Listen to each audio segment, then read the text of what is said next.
Assalamualaikum warahmatullahi wabarakatuh.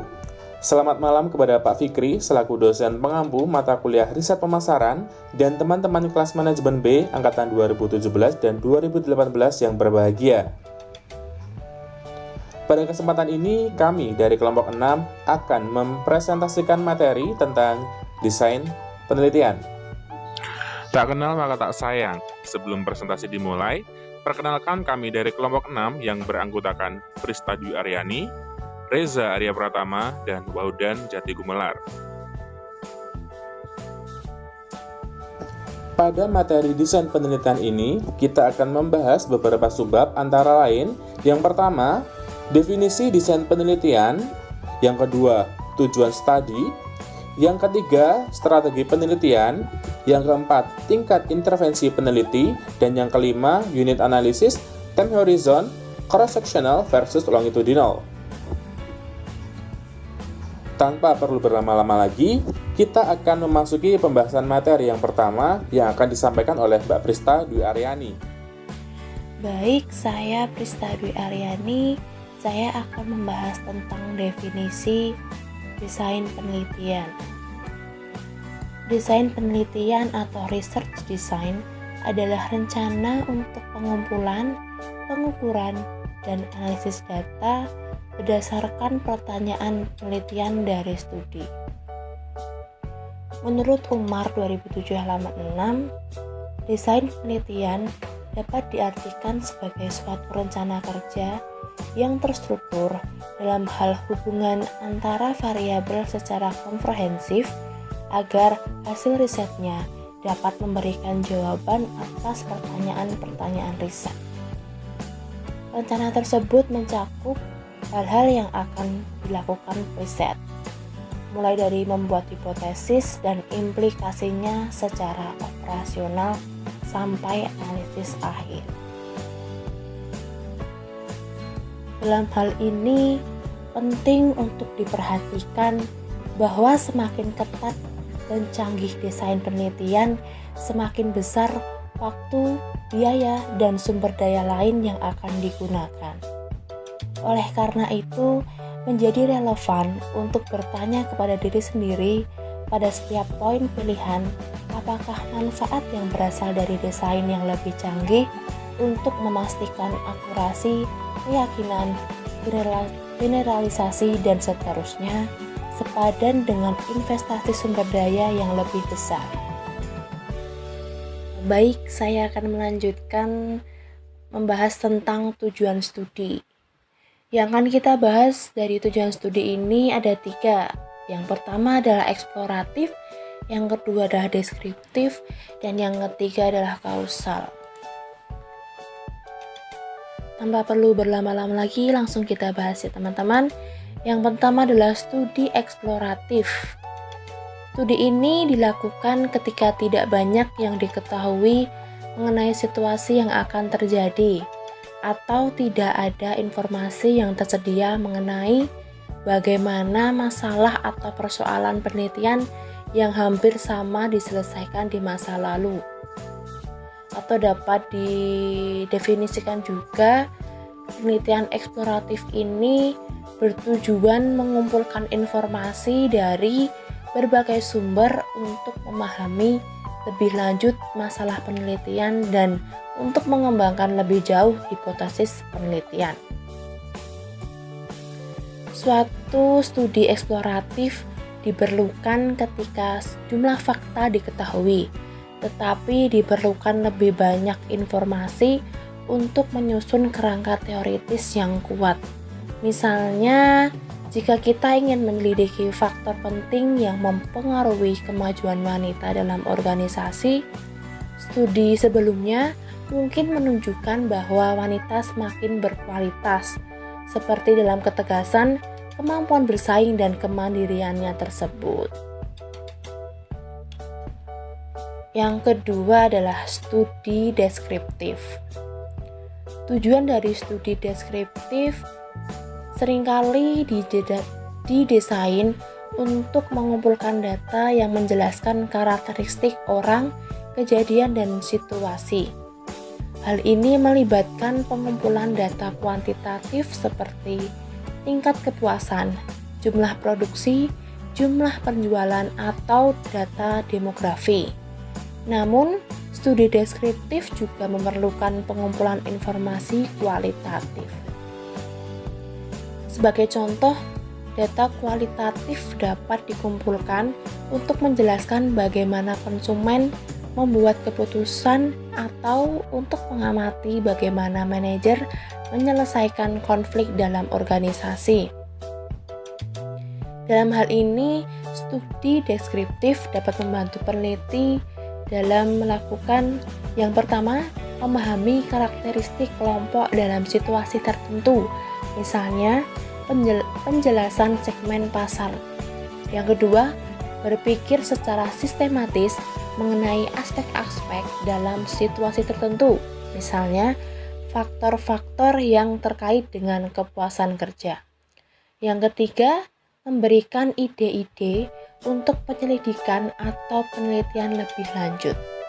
Dan yang keempat, membantu membuat keputusan yang pasti, seperti keputusan yang berhubungan dengan penggunaan saluran komunikasi khusus yang bergantung pada profil pelanggan, jam operasional, pengurangan biaya, dan pekerjaan staf. Dan yang terakhir adalah studi kausal.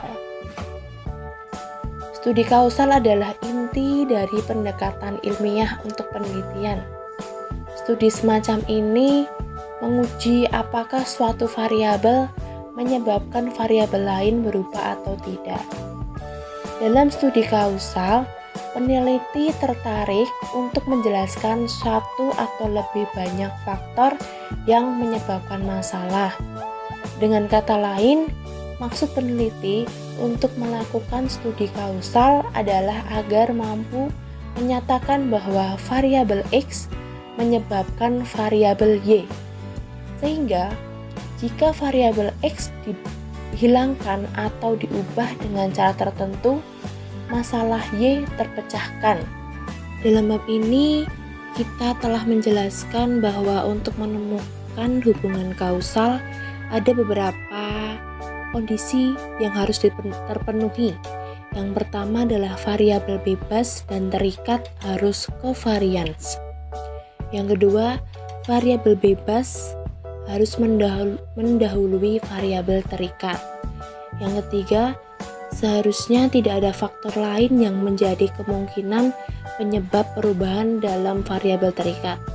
Yang keempat, dibutuhkan penjelasan logis atau teori, dan hal tersebut seharusnya variabel bebas mempengaruhi variabel terikat. Baik, terima kasih. Sekian dari saya. Akan dilanjutkan teman saya, Mas Huda. Monggo Mas Huda, terima kasih. Nah, untuk subbab yang selanjutnya mengenai strategi penelitian. Strategi penelitian merupakan upaya pendekatan secara menyeluruh yang berhubungan dengan pelaksanaan suatu gagasan, perencanaan, dan eksekusi penelitian dalam jangka waktu tertentu. Pada umumnya, strategi penelitian ini sering disebut dengan istilah pendekatan penelitian atau disebut juga dengan metodologi penelitian. Nah, terdapat dua hal yang akan dibahas dalam metode penelitian, yaitu yang pertama, ada jenis penelitian. Dalam jenis penelitian ini, berdasarkan pengendalian variabel-variabel oleh peneliti. Apakah peneliti mengendalikan atau melakukan manipulasi terhadap variabel yang diteliti tersebut? Lalu yang kedua, lokasi penelitian. Lokasi penelitian merupakan tempat di mana suatu masalah penelitian akan dipecahkan. Pada penelitian murni, lokasi penelitian adalah tempat di mana konsep diujikan. Pemilihan lokasi untuk penelitian murni lebih menekankan pada kesesuaian lokasi subjek dengan konsep yang diujikan. Sedangkan untuk penelitian aplikatif menekankan pada keberadaan masalah yang ada pada fenomena bisnis. Dalam strategi penelitian terdapat 3 metode yang biasa digunakan, yaitu yang pertama, Metode kuantitatif. Penelitian yang menggunakan metode ini menyajikan empiris yang sistematis dari suatu fenomena yang dijadikan objek penelitian dengan teknik statistik, matematika, maupun komputasi. Tujuannya adalah untuk mengembangkan dan menggunakan model matematika, teori, dan hipotesis yang berkaitan dengan fenomena yang diteliti. Untuk yang kedua, kualitatif.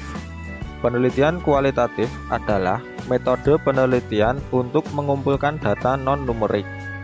Jenis penelitian ini mengacu pada makna, konsep, definisi, karakteristik, metafora, simbol, dan deskripsi hal-hal dan bukan pada jumlah atau ukuran. Penelitian ini menjawab pertanyaan mengapa, bagaimana, fenomena tertentu dapat terjadi, bukan seberapa sering. Pendekatan penelitian kualitatif digunakan di banyak disiplin ilmu dengan fokus terutama pada elemen manusia dari ilmu sosial dan alam. Tujuannya adalah dapat bervariasi dengan latar belakang disiplin ilmu, misalnya seperti seorang psikolog yang mencari pemahaman tentang perilaku manusia dan alasan-alasan yang mengatur perilaku tersebut. Untuk yang ketiga, metode campuran. Dalam metode ini menggabungkan dari beberapa penggunaan metode seperti kuantitatif dan metode kualitatif dalam satu penelitian. Untuk subbab yang selanjutnya mengenai tingkat intervensi peneliti. Menurut Skaran tahun 2006, macam-macam intervensi peneliti dalam memanipulasi studi penelitian terdapat 3 macam. Yang pertama, intervensi minimal. Intervensi minimal terjadi jika peneliti hanya menyebarkan kuesioner tanpa mengintervensi aktivitas normal terhadap suatu kasus yang diteliti. Yang kedua, intervensi sedang. Peneliti tidak lagi berurusan dengan temuan korelasi, namun ingin menentukan secara kukuh hubungan kausal atau memanipulasi peristiwa normal dengan secara sengaja mengubah tingkat dukungan. Yang ketiga, intervensi berlebih. Setelah melakukan eksperimen terdahulu, seorang peneliti merasa bahwa hasilnya mungkin tidak valid karena adanya faktor eksternal lain dan memastikan bahwa faktor asing tersebut mungkin mempengaruhi hubungan sebab akibat. Dalam intervensi berlebih, tidak hanya dukungan manipulasi, tetapi situasi di mana eksperimen diadakan adalah artifisial, karena peneliti menarik subjek keluar dari lingkungan normalnya dan menempatkan dalam keadaan yang benar-benar berbeda. Untuk materi yang selanjutnya akan dijelaskan oleh Mas Reza. Terima kasih kepada Mbak Prista dan Mas Huda yang sudah mempresentasikan materi dengan baik. Dan selanjutnya di subbab terakhir kita akan membahas mengenai horizon waktu studi cross-sectional versus longitudinal. Penelitian dikelompokkan dalam beberapa jenis berdasarkan kriteria. Salah satunya adalah berdasarkan pendekatan waktu yang terbagi menjadi 2, yaitu penelitian cross-sectional dan penelitian longitudinal. Penelitian cross-sectional merupakan jenis penelitian yang mengamati data-data populasi atau sampel satu kali saja pada saat yang sama atau data potong lintang. Penelitian cross-sectional ini mempunyai karakteristik sebagai berikut. Yang pertama, penelitian ini lebih banyak dilakukan dibandingkan dengan penelitian longitudinal. Hal ini karena penelitian cross-sectional lebih sederhana dan lebih hemat biaya penelitian. Yang kedua, dalam penelitian cross-sectional, peneliti hanya melakukan pengamatan fenomena pada satu titik dan waktu tertentu saja. Untuk yang ketiga, pada penelitian yang bersifat eksploratif, deskriptif, ataupun eksplanatif, penelitian cross-sectional mampu menjelaskan hubungan satu variabel dengan variabel yang lain pada populasi yang diteliti, menguji keberlakuan suatu model atau rumusan hipotesis, serta pola atau tingkat perbedaan antara sampling yang diamati pada satu titik dan waktu pengamatan. Terdapat 2 jenis penelitian cross-sectional, antara lain Yang pertama, deskriptif cross-sectional. Penelitian yang mendeskripsikan distribusi data dihubungkan dengan variabel penelitian. Yang kedua, analitik cross-sectional. Penelitian yang diketahui dengan jelas mana yang menjadi outcome, serta jelas kaitan hubungan sebab akibatnya. Selanjutnya terdapat ciri khas pada penelitian cross-sectional, antara lain, yang pertama, pengumpulan data dilakukan pada satu rentang waktu tertentu, singkat, dan proses pengamatan subjek studi hanya dilakukan sekali saja pada rentang waktu yang telah ditetapkan. Untuk yang kedua, perhitungan perkiraan besar sampel yang diambil tidak memperhatikan besarnya kelompok yang diamati, apakah merupakan bagian terbesar atau tidak. Yang ketiga, pengumpulan data dapat diarahkan sesuai dengan kriteria subjek studi yang telah ditetapkan sebelum memulai kegiatan penelitian. Yang keempat, tidak terdapat kelompok kontrol terhadap sampling secara keseluruhan dan tidak terdapat hipotesis spesifik terhadap penelitian tersebut. Dan yang kelima, hubungan sebab akibat hanya berupa perkiraan sementara, di mana hasil tersebut dapat dipergunakan sebagai hipotesis untuk penelitian analitik atau eksperimental lanjutan, atau menjadi bagian dari kegiatan penelitian untuk jangka waktu panjang atau longitudinal. Penelitian longitudinal merupakan salah satu jenis penelitian yang membandingkan perubahan subjek penelitian setelah periode waktu tertentu. Penelitian jenis ini sengaja digunakan untuk penelitian jangka panjang karena memakan waktu yang lama. Penelitian longitudinal memiliki beberapa karakteristik. Yang pertama, data dikumpulkan untuk setiap variabel pada 2 atau lebih periode waktu tertentu. Yang kedua, subjek atau kasus yang dianalisis sama atau setidaknya dapat diperbandingkan antara satu periode dengan periode berikutnya. Yang ketiga, analisis melibatkan perbandingan data yang sama dalam satu periode dengan antar metode yang berbeda. Terdapat 3 macam penelitian longitudinal, antara lain, yang pertama, panel study, merupakan jenis penelitian yang dilaksanakan dalam waktu yang berlainan, namun tetap menggunakan sampel yang sama.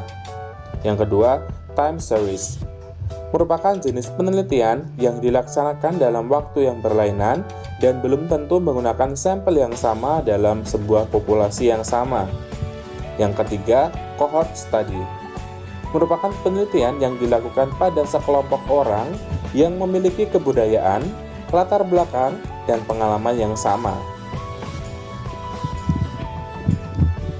Terdapat ciri khas pada penelitian longitudinal, antara lain, yang pertama, waktu penelitian lama atau kegiatan pengumpulan data yang dibutuhkan untuk kegiatan penelitian dilakukan pada lebih dari satu periodisasi waktu pengamatan. Yang kedua, memerlukan biaya yang relatif besar karena waktu pengamatan yang tidak sebentar, sehingga biaya operasional penelitian juga lebih besar dari penelitian dalam waktu singkat seperti cross-sectional. Yang ketiga, melibatkan populasi yang mendiami wilayah tertentu dengan ciri dan karakteristik populasi atau kasus yang diamati adalah sama. Dan yang keempat, dipusatkan pada perubahan variabel amatan dari waktu ke waktu. Dengan kata lain, data yang dikumpulkan adalah sama, tetapi pada periode waktu yang berbeda.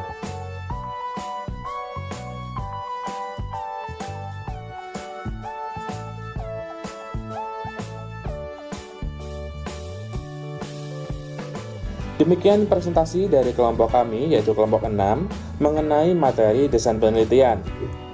Kurang lebihnya kami memohon maaf. Semoga materi yang kami sampaikan bisa bermanfaat bagi teman-teman, dan sampai jumpa di presentasi selanjutnya. Tetap jaga kondisi badan dan tetap patuhi protokol kesehatan. Akhir kata, selamat malam. Wassalamualaikum warahmatullahi wabarakatuh.